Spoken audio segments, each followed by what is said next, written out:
घुटती हुई जिंदा सांसों को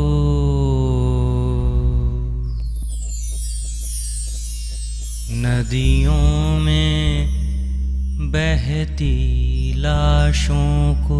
हमारे सामने उन्होंने दम तोड़ा, हम कुछ नहीं कर पाए। लाचार बिलखते अपनों को जो टूट गए उन सपनों को ना भूलेंगे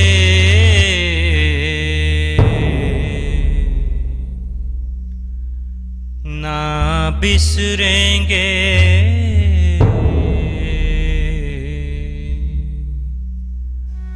हम याद रखेंगे अपनों को। हम याद रखेंगे अपनों को। हर मौत को गिनेंगे, हर गम को बांटेंगे। हर मौत को गिनेंगे, हर गम को बांटेंगे।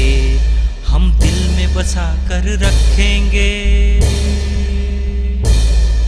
हम दिल में बसा कर रखेंगे अपनों की याद, अपनों की याद, अपनों की याद।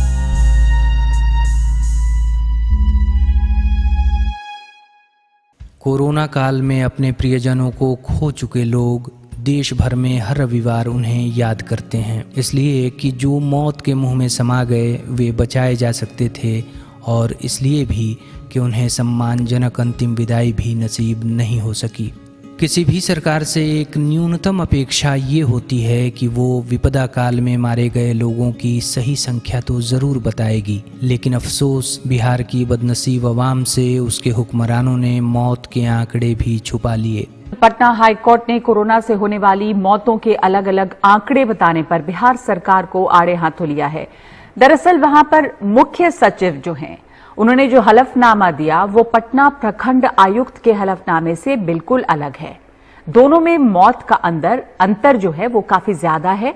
मुख्य सचिव के हलफनामे में बताया गया कि मार्च से अब तक बक्सर में सिर्फ 8 मौतें हुई हैं, लेकिन प्रखंड आयुक्त के दफ्तर के हलफनामे में बताया गया कि 5 मई से 14 मई के बीच चारधाम घाट पर 789 शवों का अंतिम संस्कार हुआ है। तो ये देखिए कि फासला कितना ज्यादा है। अब इसके अलावा रास्ता ही क्या बचा कि जनता ही अपनों की मौतों का गम भी बांटे और मृतकों की गिनती भी करे।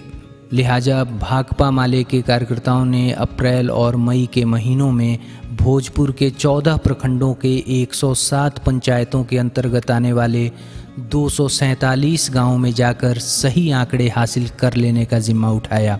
इससे पहले कि ये आंकड़े आपके सामने पेश किए जाएं, सरकारी आंकड़े जान लीजिए। बिहार सरकार ने पूरे भोजपुर जिले में कुल 1209 गांवों में कोरोना से हुई मौतों की संख्या बताई केवल 94, जबकि महज 247 गांवों में जांच के बाद सिर्फ कोविड से मरने वालों की जो संख्या सामने आई वो है 1424।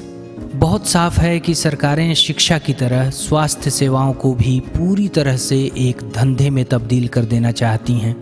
इसलिए एक बड़ा जन स्वास्थ्य आंदोलन खड़ा करना वक्त का तकाजा है। स्वस्थ बिहार हमारा अधिकार इस दौर का सबसे अहम नारा होना चाहिए। जिस तरह इतिहास में बिहार के गरीबों ने वोट, न्यूनतम सम्मान और ज़मीन के अधिकार की लड़ाई लड़ी, ठीक उसी शिद्दत से शिक्षा, स्वास्थ्य और सम्मानजनक रोजगार के अधिकार की लड़ाई आज की सबसे बड़ी ज़रूरत है। दूसरी लहर में इतने बड़े पैमाने पर हुई मौतों के बाद और तीसरी लहर के आने की आशंकाओं के बीच अब टीकाकरण के आंकड़ों के साथ भी सरकारें खेल रही हैं। जिस रफ्तार से बिहार में टीकाकरण चल रहा है, अगले 2 साल में भी ये पूरा हो जाएगा इसका कोई भरोसा नहीं। अगले 3 महीने में अगर पूरे बिहार का टीकाकरण नहीं हुआ तो मान लेना चाहिए कि ये डबल इंजन की सरकार किसी काम की नहीं। काम की तो खैर ये सरकार उस कठिन समय में भी नहीं साबित हुई जब कंप्लीट लॉकडाउन में लोग भूखों मरने की कगार पर थे। उस वक्त भी